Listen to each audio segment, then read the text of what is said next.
Prosperity in Black America. What will this require? Is Black business prospering? Are we reaching women and minority-owned businesses? How do we achieve earning parity for wealth for our families?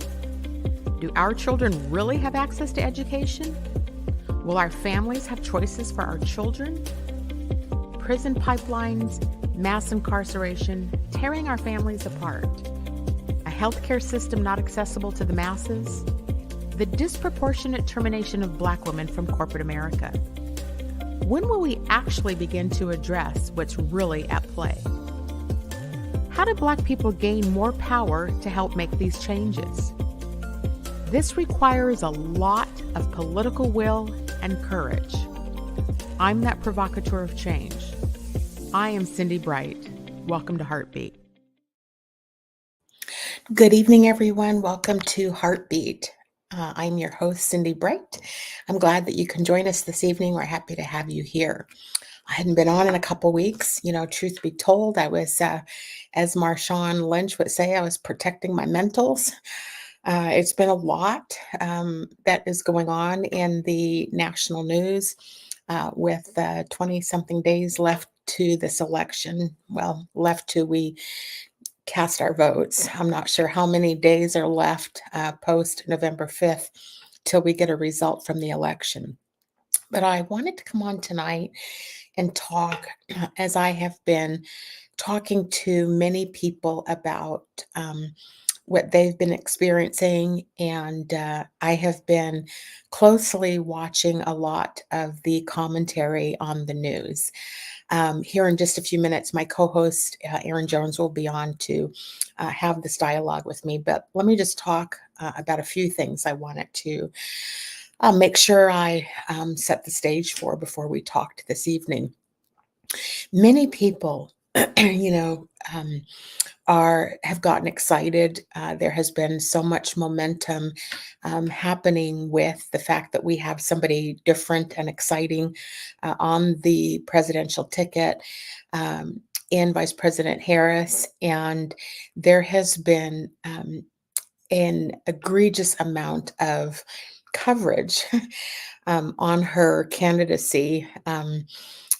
Way more than her opponent. I guess I understand why on one hand. On the other hand, it's been really interesting and challenging to see what the vice president is both enduring and, in my view, successfully nailing it with her commentary and her visibility out in the world, and her answering questions and responding to the feedback that people just want to get to know who she is. And we just don't know enough about her. We just want to get to know who she is. I think she's been doing an outstanding job with her public relations and her getting herself very visible and talking about things. Some of the issues, and I'm just going to talk from myself here for a little bit, because when I opened that, I was protecting my mentals. It has been challenging for me to hear some of the criticism. And I would say, maybe the term that is very popular now around how I personally feel when I listen to a lot of the commentary is that it's very triggering for me. It's very difficult to hear people saying that she's not doing enough. She's not doing enough. She's not saying enough. Blah, blah, blah, blah, blah. Well, isn't that the story, the classic story of the Black woman, that the standards for which we are held and the expectation that, within being 60 days of announcing her candidacy, or 70 days, she's expected to have every system, every policy thought through, fleshed out, even though she hasn't even had an opportunity to appoint an administration yet. The most that she can do at this point, and anybody who has sat in any executive position knows that the most that you can do is have conceptually what it is that you want to be able to do. Now, there's so much that goes on behind the scenes when it comes to the ability to execute on it. And so it is unfair. And that's been what's very difficult for me to personally watch is how unfair it is that she is expected when her opponent has a concept on paper and has thought through nothing for his candidacy, but the media is not focused on his inability to produce a policy or his inability to be able to solve problems.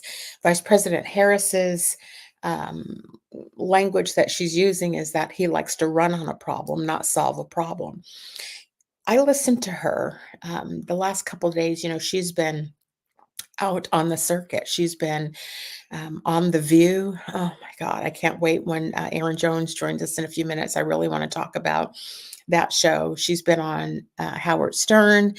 She's been on The Breakfast Club. She's just been all over the place in the media platforms where most people watch, like this platform where I'm not on, Channel 5. How many times people say, "What station are you on?" And I'm like, "I'm not on a station, right? I'm on social media." So she's been doing a really good job at that and talking about conceptually some of the things that she wants to do. And one of the things I got really excited about with her absent, I mean, you've heard me talking before with her talking about the opportunity economy. I have a lot of thoughts about that. There's a lot of work I think that is going to jump into and get into that a little bit more. We're going to talk about that here in a few minutes. But she proposed yesterday when she was on The View, she proposed um, increasing access to home care for Medicare to be able to cover it so that people are able to be home and be provided care for. Now, for people who don't understand what that entails and how significant that is, and you might think, Cindi, you don't even know, but Cindi does know because Cindi's been battling her own health issues this past year. And having access to get um, coverage for things is beyond unbelievable. And the issue that she talked about with the sandwich generation, the people that is, she and I are the same age. She and I could be sisters, but she grew up right by each other. It's really interesting how much I have in common with her, other than I'm not an attorney general or running for president. But just to be able to propose that and hopefully be able to get that through legislature will be so significant. It's such a game changer for us in this country to pull that off. No different than what President Barack Obama did when he got the affordable health care passed through. It's a lot of work. She can't do it by herself. She has Congress she has to get, seats to maintain, seats to turn. That is a big deal. And with 27 days left till that happens, we're going to get to see what that is going to look like. Here in Washington State, also, we've got some big elections coming up here. And, what is this going to mean here? We've got an attorney general race. That is a big to do because that position is being traditionally used as a succession position for the governorship. So that's an interesting move that is happening here in Washington State. We will have a new governor. We will have some new senators. Some seats will get flipped. There are lots going on, lots happening. Let me introduce in with me to have this discussion this evening my dear friend, co host, ally, conspirator, social justice change educator, all around dear, wonderful woman who is out here in these streets fighting. I got her in her car as she just got through doing a presentation at Issaquah High School. So let me introduce in. You all know her. Erin Jones is here with us this evening. Hi, friend. How are you this evening? Hello, I'm so glad I finally got to my car. Ooh, let me see if I can turn you up a little bit. See if I can hear you a little Okay. bit. Okay, yeah, let me try. I can hear you better now. You hear me? Okay. Yeah, I'm glad you got to your car. Thank you for joining this evening. Are you driving or are you okay Nope, to? I'm just sitting Okay. out under a security lamp at the Tacoma Mall right now. My car doors are locked. Okay, yeah, I was gonna say lock your car doors. That's I'm good. I'm good. I'm you know, good. okay. Well, I was just kicking off, the fact that we have 27 days. And I was somewhat joking, but talking about the fact that have been protecting my mentals because it's been Yeah. difficult the last Yeah. couple of weeks listening to a lot of the commentary and watching Vice President Harris and what she is tackling and doing nationally and spreading some of her messages and messages of hope and proposals on the things that she's thinking. And, I personally think for somebody who's only been on the ticket for 60 or 70 It's days, impressive. yes, it's impressive. And I just Mhm. kind of wanted to hear. I mean, we've got both this national going, and then we've got our local major Yeah. changes here in Washington State happening too. And so, what talk about what you're hearing and feeling and experiencing, and all those things that we as women, we as Black women, are sitting here watching happen in front of us and where we're headed. Something you said earlier, because I got to listen to the first part before I jumped on. Something you said earlier really resonated. There's a way that she has to level up um, while this white man running not only doesn't have plans, but he's mean, he's lying.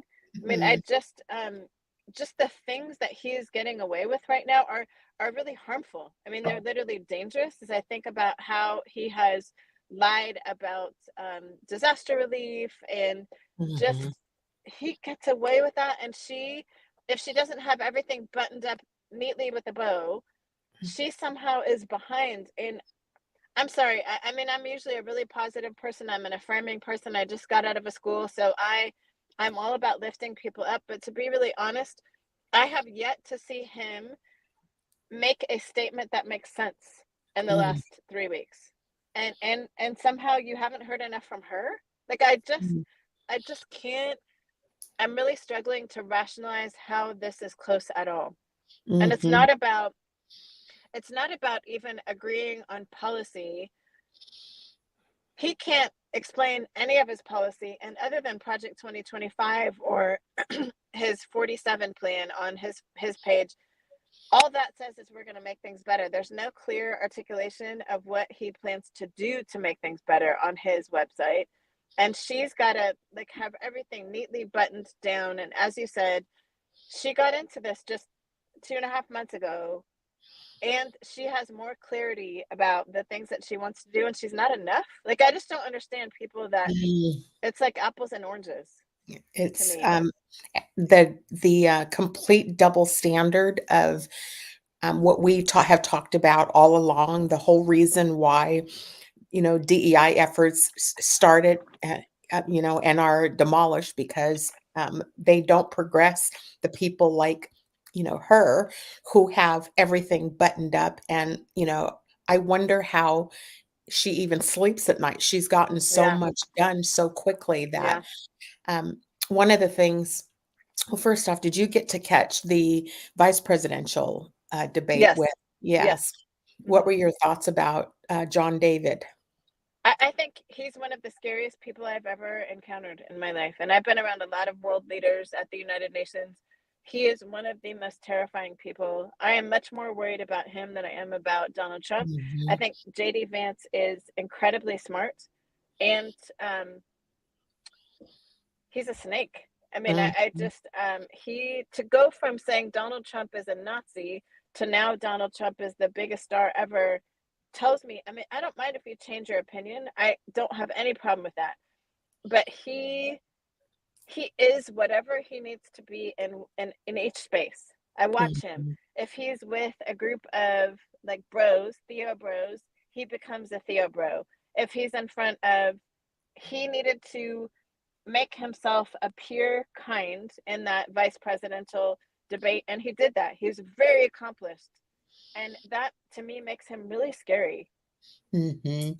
I wondered if, when I mean, he is a snake, and you and I have both worked around the very polished, I Mm-hmm. call them pretty boys, very clean cut, blue eyes, Mm-hmm. nice suits, Tom Ford suit, Yale educated, quote unquote. Yeah. And they are the slipperiest ones to give power to. Mm-hmm. They talk out of two sides of their mouth, and nothing that they say, I listened slightly. He's been the one that has been bothering me the most, to your Yep, point I agree. about watching it, because people responded positively to him Yep. because they're not, is it trained to recognize when a snake is slithering around, Mm-hmm. and um, and I get worried about that, because Yeah. if you aren't accustomed to that, like, I spent 30 years working around his type, and um, but I am, back to Vice President Harris. I mean, she has been doing a remarkable amount of Yes. work and Yes. getting herself prepared. And one of the issues that she brought up, that I was highlighting before you hopped on, was about this in-home care to be covered by Medicare. And it really hit me personally, for obvious reasons, Right. that things that about my own health, and how you can't qualify for anything, or you can't find resources. Even here in Washington State, there's differences between counties. Mm-hmm. Being able to even get a hospital visit. Well, where King County will pick you up, and Pierce County d- has a volunteer service that won't come to certain places. And so you Mm-hmm. have these gaps. And so we are part of the sandwich generation, where we have older parents. You're dealing with Right. that, right, with Yep. your parents, Yep. trying to figure out how our parents, or how our own health gets provided for.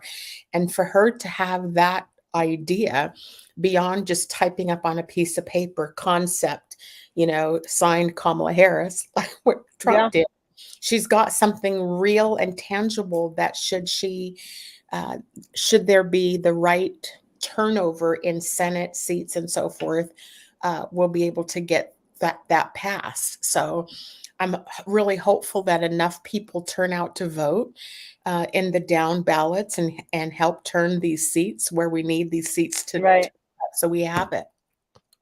Right. And that's where, I've been trying to tell people, as much as these top of the tickets are obviously important, it is so important that we send her to DC with a Senate, with a legislative Hmm. branch that can actually support her to do the work I mean, could she pass a number of executive orders? Yeah, but those are not sustainable. And so we have to send a legislative branch to her that can support her to get the work done that she wants to get done. Exactly. Some of the seats, I was pulling up, looking at some of those seats that are up. The Texas with Colin Allred, Yes. and Yep. getting Ted Cruz out. Uh, let's hope, right? Let's Yes. hope Yes. that, I mean, we've got hurricanes right now happening down in, Yeah. I mean, yes, it's something, right? That we have to count on. Um, that we have to hope and pray that we get out the vote, that people actually get to the Yeah. ballots, and make sure, yeah.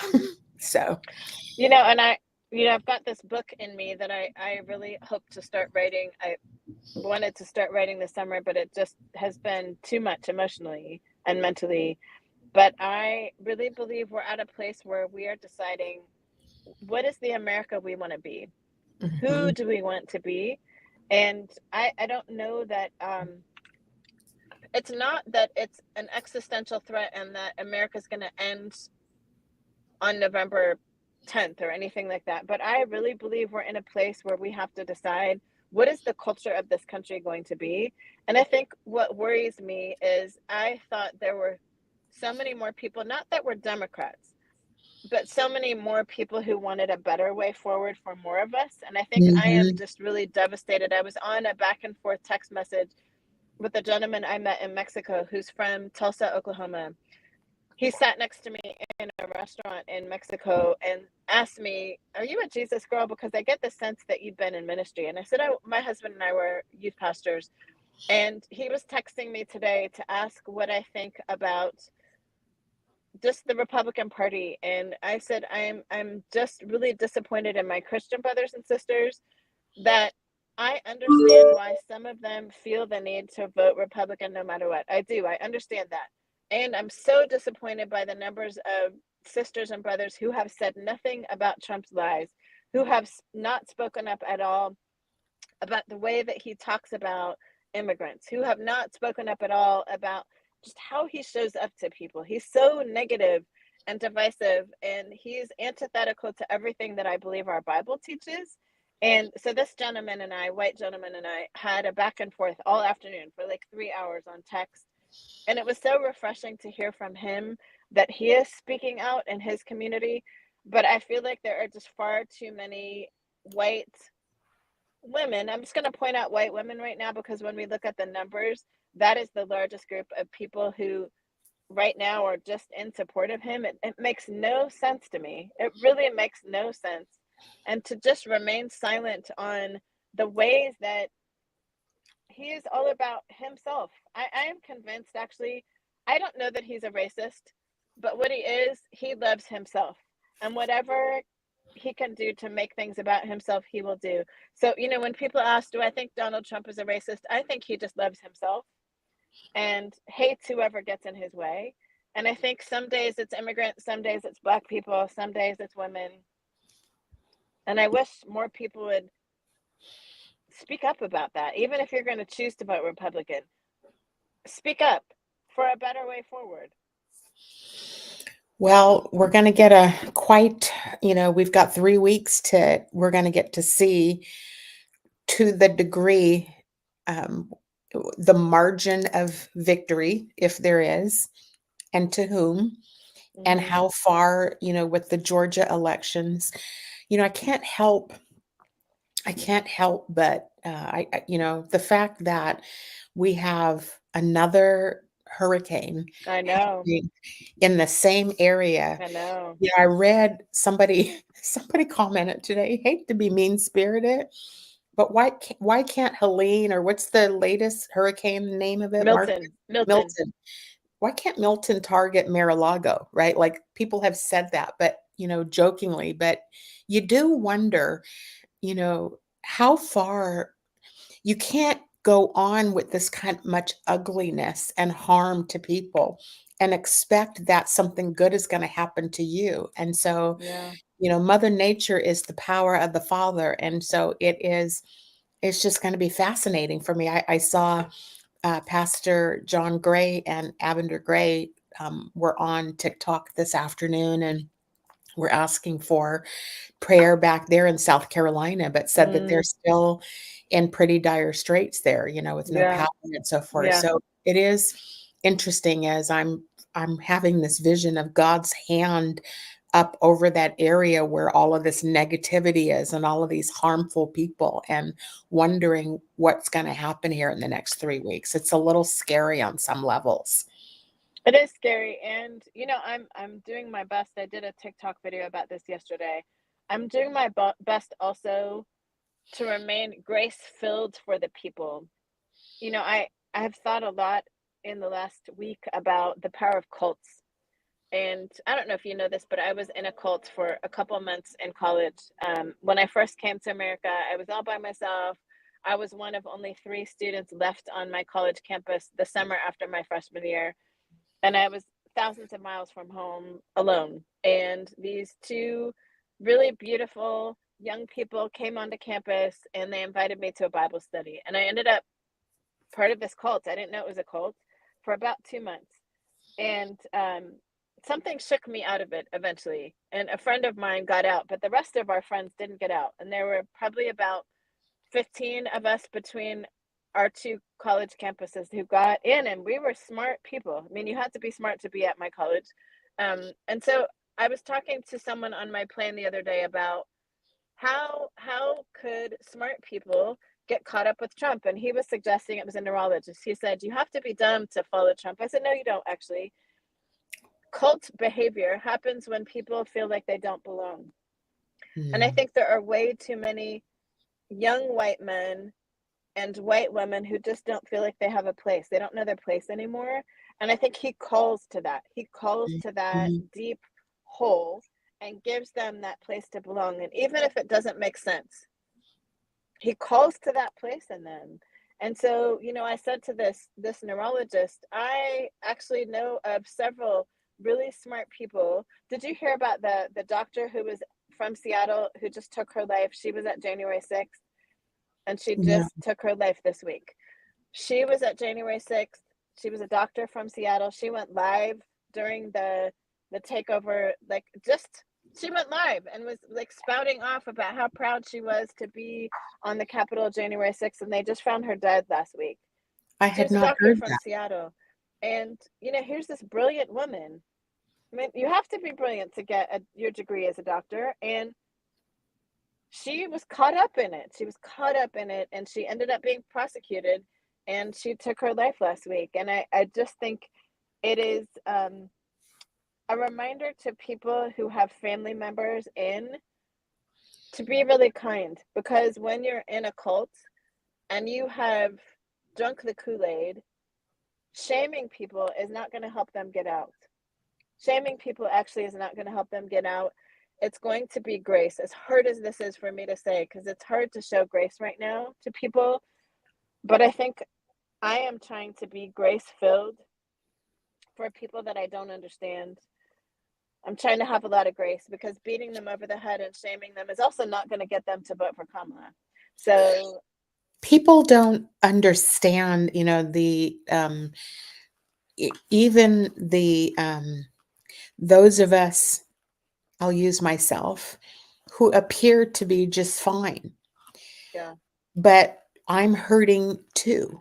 yeah, And to have to deal with around me mm, so much hatred and negativity yeah, and harm and name calling and all the things that go on, yeah, um, because there's so much hatred in people's hearts and they haven't healed themselves. And yeah, I can't say I don't think we're all ever fully healed, but there right, is a place where we get to that. Again, I use the Marshawn Lynch, where we have to protect our mental health because yeah, people are driving us, I know, driving me crazy. yeah, Um, and then to your point about, John David and Donald John, who are out here blaming, migrants for things that are not their doing and creating this harm. If you don't mm-hmm, understand the power of your words and when you yeah, say things, what that manifests in other people's yeah, lives yeah, is, yeah, it's something else. I don't know how we come through this through yeah, this election sane. Anybody, for any who remains sane, and there's those of us who need to be her hands and feet to yeah, help do the work that needs to be done to help. And it seems to always fall on the same people to do the yeah. work. Um, yeah, it's something. Now, I will say, did you catch, did you watch her on The View yesterday? I saw a little excerpt of it. I saw her on Howard Stern. I saw her on Color Daddy. I saw a little bit of The View yesterday, but I didn't catch the whole thing.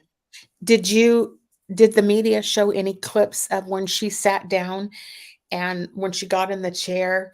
And I had a hot cup of coffee because I just was so excited about this moment to see her there.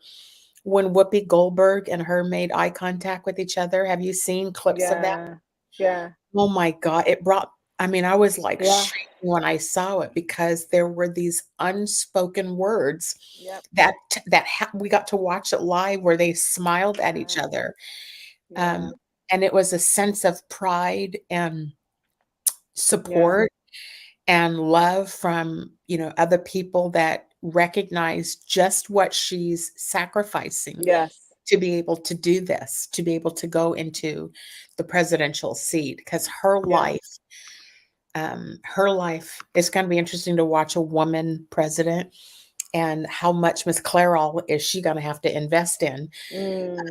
And, because every Yes. president that's come out has gone in looking young and, gregarious and walked out pure silver haired. And so, Right. she's got a lot. She's got a lot on her plate. She Did you does. by any chance catch any of the Melania Trump interviews on Oh, Fox? I I didn't see her interviews. All I saw was that video.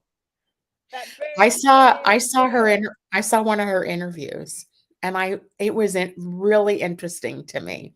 Really interesting to me because um she's not a dummy. Like, I thought she Right. was a dummy, right? Because I'm just like, who could be with someone like him? But I she how will I say it? Well, first off, she came out with a complete contradicting view of her husband. Yes. So that was the Yes. first time she's ever spoken, Mm-hmm. publicly. Uh, I feel like she could be the most powerful woman in the world if she stood up and fought for the rights of women now again. So let's see what's going to happen in 3 weeks, right? Yeah. Will she become a part of the solution for women in this country? Yeah. Well, you know what I was worried though? I was worried. So I have a couple of perspectives on her.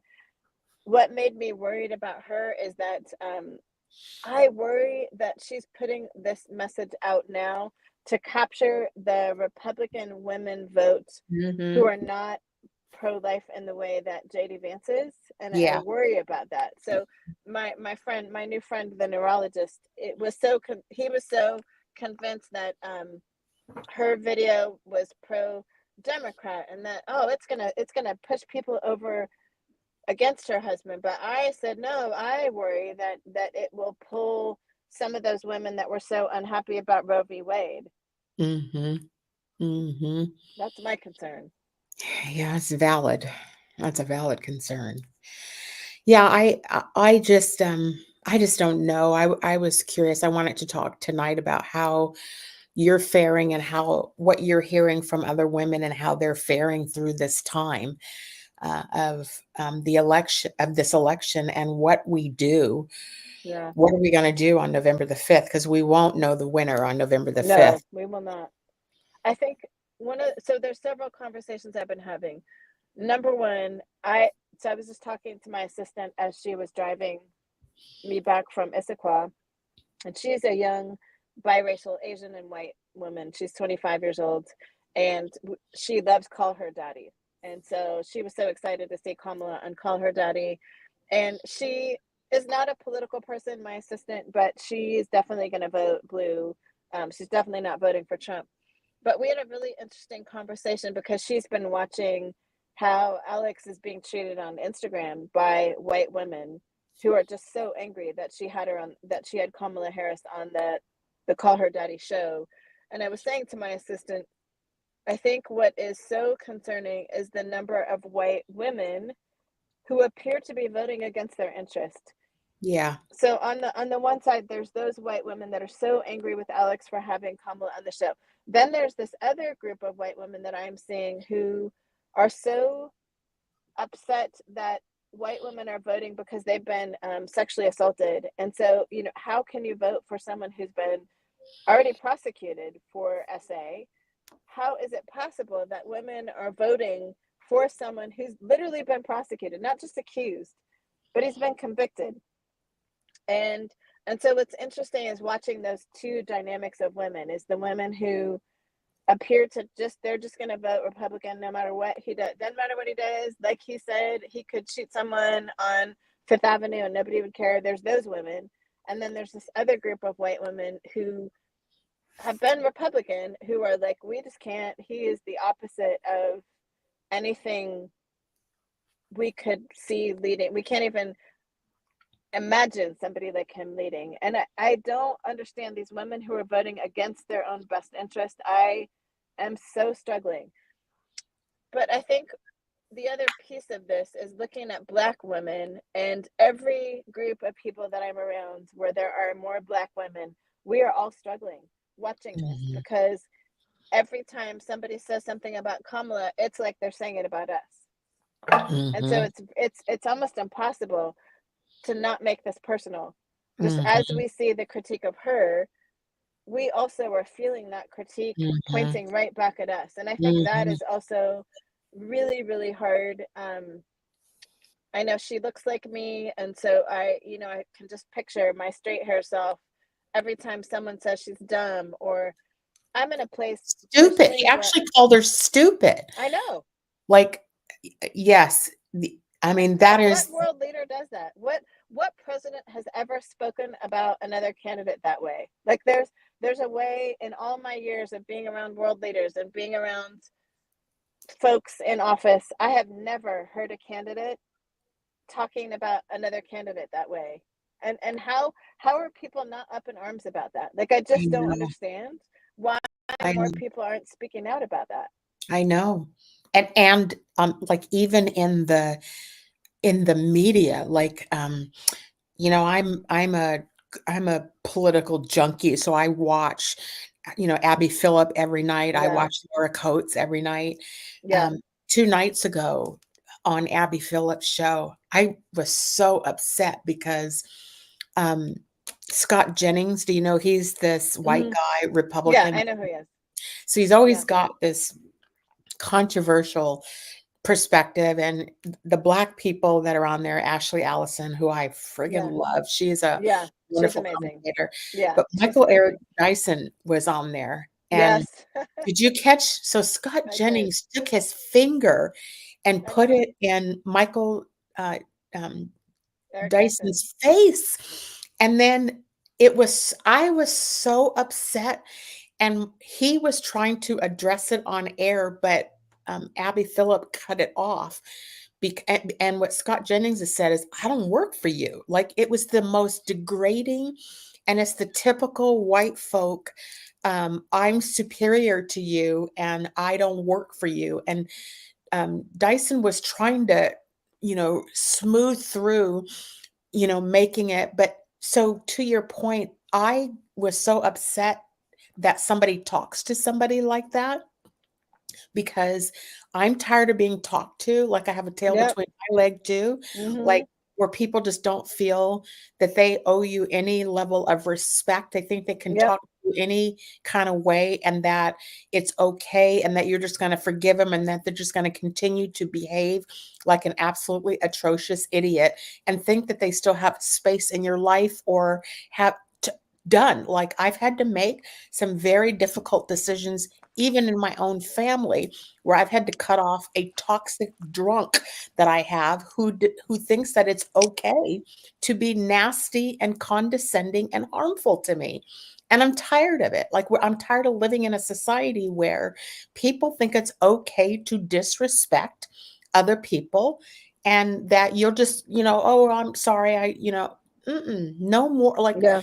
we're all at this point where you got to have it around you everywhere.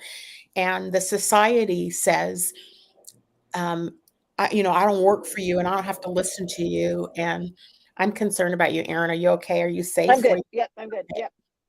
I'm good. So yeah, so the fact that the vice president has to tolerate this on the circuit every single day, people attacking her, calling her stupid, one of the most accomplished women, to get to Yeah. this To level. And ever be an oh yeah, a my candidate. To God, ever be a candidate for president. yeah, it's awful. It's just so But disrespectful to her. it's also why, like, I've been telling people the last 2 days, I just was at a PTA meeting tonight, and yesterday I was with firefighters, well, with fire service staff people, and I told them, you have got to have great people around you. You cannot do hard work by yourself. You Mhm. can't do it in a vacuum. It's why I love you and just other Black women that I have around me, who we're not competing with each other. We're lifting each Right. other up. She's got to have those people around Yes. her right now, Mhm. and we have to be really careful who's in our lives. And Mhm. so, yeah, there are certain people I just don't follow anymore on social media. There's certain people I don't take their calls anymore. Like I can only take so much, and I have to be really careful where my energy goes, Yeah. where my time goes, where my emotions go, and really Yep. protect myself, because no matter what happens, here's the other thing, and I know you've said this before, no matter who gets elected in November, we are going to pay a price. Yep. Black women will pay a price, period. Black women who look like her, Black women who don't look like her, we Yep. will pay a price, because the same thing happened when Obama was elected. There's a price that we pay for that, and so we have to really protect our peace and make sure that we are surrounding ourselves with people who are going to lift us up. Yep. Exactly. I mean, I can't stress it enough. I think most Black women can't um, articulate it, and I think that in normal health, it's too much, let Yeah. alone when you're also dealing with, fighting for your own self too, Yes. your Yes. livelihood, those, so the multiplying effect on that, I need to be around, to your point, people that are Mm-hmm. peaceful to me and full of, that have love and, yeah. So, Yeah. yes. I just, I don't wanna hold you, Erin, because I don't like the area that you're in right so I know exactly um, where you are. I'm sitting under the security light, so I it's know, intentional. Like I'm sitting really intentionally under the I security know, but pole right now. bullets can fly in the light too. I just wanted to be able to come on and, I just Yeah. wanted to hear how you were doing and what you're thinking about, with what we've been witnessing in the news and then, again, back to the Washington state elections, we've got uh, uh, people here that we've got to get elected. We've got to make sure we're Yep. about to have a new governor. Yep. Uh, and so, things are changing and things are going to change drastically. I saw on the news yesterday here that there's a whole movement now to rehire a lot of Seattle police officers, and they're offering $50,000 bonuses for so and the city council approved all of that. And so there's a lot of change happening. Um, and so we're going to have to get ready for what are these changes going to mean here in Yeah. Washington state. Who, which public and whose safety will be protected. The massive fentanyl drug bust that I sent you the article, Yes. that Oh my right? Oh gosh. my Oh God, my gosh. that was just something else. If you Ugh. listeners haven't seen, go on KUOW and look at the article about the fentanyl raid that took place. Like, we need that cleaned up. That is an Mm, absolute nightmare. We've got to get businesses back in Seattle, trying yeah. to clean that area up. I mean, we've got all of these massive challenges here, and we'll have all new leadership, predominantly new Right. leadership in place here Right. soon. So it will be a fascinating time. Final thought, Aaron, before you go, I want you to get on the Yeah. road and get home safe. I What I would say to everyone is really, you need to protect your peace right now. You need to protect your peace. Um, it is not your job to change everybody around you. Your job is to invite and engage those people who are willing to engage you. But if they are toxic right now, don't. We need you November 10th and November 20th and November 30th to be in the best place Yep. that you can be emotionally, physically, spiritually. And so I want to really encourage people to protect your peace. For those of you who think your vote doesn't matter and you're not political, life is political. And so I need you to vote all the way up and down your ballot, please. If you're not sure who to vote for in local races, please reach out to us, reach out to people that you love who you know are engaged in politics, and find out who the people are in your local races and your state level races. Because right now, we do get to decide right now what's the Washington state we want to live in, Yep. whether you live in Pierce County or Thurston or King, what is the county that you want to live in, and we get to decide what is our country going to be like. And Yep. so it is so important that you get engaged, because politics is going to happen to you, or you get to be involved in every single vote matters. I lost my race by 1 point, less than one percentage point, and the number of people that voted for governor for our state that did not vote in the state superintendent's race was more than double the number of votes that I lost by. And so if everybody votes, Yeah. your vote matters. Every single one of your votes matters. So Really make sure that you're getting your pamphlet, read through it, ask questions, get people to give you advice, but it's so important. Your Correct. voice matters, and right now our voice is our vote.